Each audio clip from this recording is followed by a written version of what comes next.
छत्तीसगढ़ में सियासी दलों की सक्रियता बढ़ती जा रही है। संगठन की कसावट के बाद अब सबका जोर जमीनी फीडबैक और जनाधार बढ़ाने और परखने पर है। कांग्रेस जहां भरोसा सम्मेलन से लोगों का भरोसा जीत रही है, तो वहीं बीजेपी संपर्क से समर्थन अभियान चलाएगी।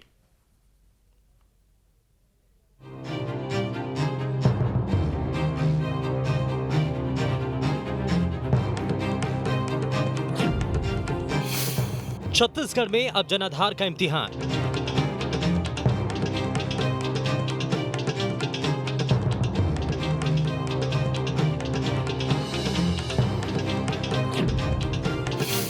आखिर क्या है पार्टियों का सियासी प्लान?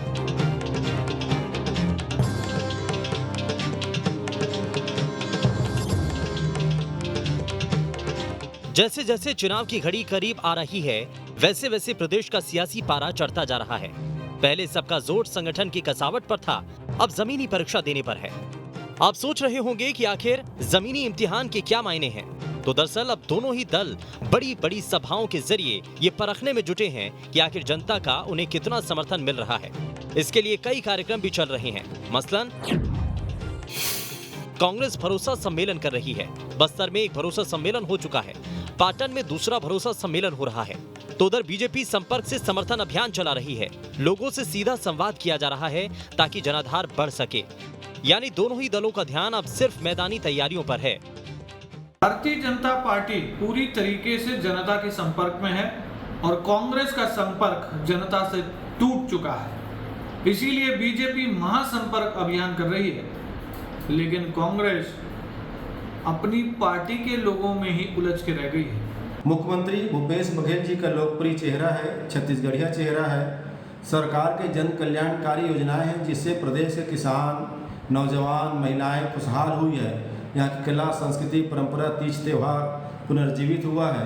कांग्रेस ने 2018 के विधानसभा चुनाव में जो 36 बिंदुओं में घोषणा पत्र जारी किया था, उसमें 90% कार्यों को हमारी सरकार ने पूरा किया है, जिससे जनता का भरोसा सरकार के ऊपर में है। सबसे बड़ी चुनौती बीजेपी के सामने है।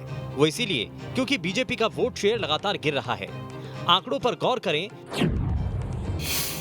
तो 2013 के विधानसभा चुनाव में बीजेपी का वोट प्रतिशत 41% था, लेकिन 2018 के चुनाव में ये 32.3% पर पहुंच गया, यानी करीब 9% की कमी आई।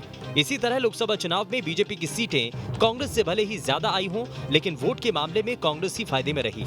2014 में बीजेपी को 49.65% और कांग्रेस को 38.97% वोट मिले थे। 2019 के चुनाव में बीजेपी के वोट शेयर में करीब 1% की बढ़ोतरी हुई, लेकिन कांग्रेस का शेयर बढ़कर 40.19% हो गया, यानी कांग्रेस को करीब 3% वोटों का फायदा हुआ। भाजपा ने व्यापक रणनीति बनाई है। अपनी विचारधारा से जुड़े लोगों को जोड़ने के लिए संपर्क से लेकर समर्थन अभियान के साथ साथ कोठानों में जाकर के क्रियान्वयन में जो कमियां हैं उनको उजागर कर रही है। मोदी सरकार के 9 साल की उपलब्धियों को जनता के बीच ले जाने के लिए व्यापक योजना तैयार की। उसी तरह कांग्रेस जो है अपनी न्याय योजनाओं, कर्मचारी, किसान, आदिवासी, बेरोजगार, रोजगार, इन सब के लिए जो कुछ काम किया है उन सब योजनाओं को लेकर के जनता के बीच जाकर के प्रचार प्रसार की एक रणनीति बनाई है। बीजेपी की लड़ाई बघेल ब्रांड से है, इस बात को पार्टी के नेता भी समझते हैं, लेकिन कांग्रेस के सामने भी चुनौतियां कम नहीं हैं। बीजेपी लगातार कोर हिंदुत्व के मुद्दे को हवा देती रही है। ऐसे में अगर ध्रुवीकरण की स्थिति बनी तो कांग्रेस के लिए खतरे की घंटी हो सकती है। हालांकि बघेल राम से जुड़ी यादों को सहेजने और उन जगहों को विकसित करने में जुटे हैं। फिर भी हिंदुत्व के पिच पर अलर्ट तो रहना ही होगा। अब तैयारी है कि कांग्रेस के वरिष्ठ पदाधिकारी माइक्रो लेवल पर लोगों के बीच जाएंगे, सरकार की उपलब्धियां गिनाएंगे।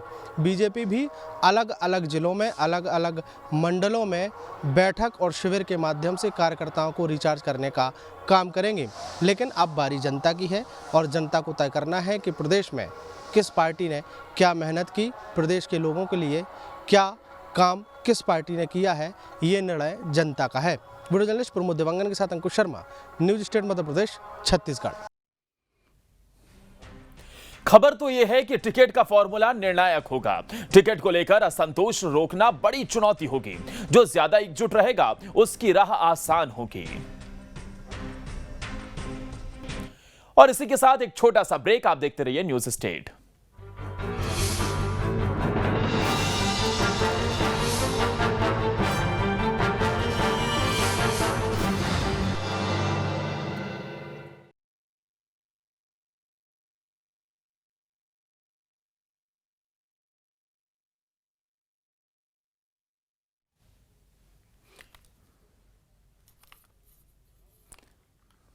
अरे मैं ये कह रहा हूं कि ओपनिंग भी दोबारा ले लो ना। ठीक है, आखिर में अब आपको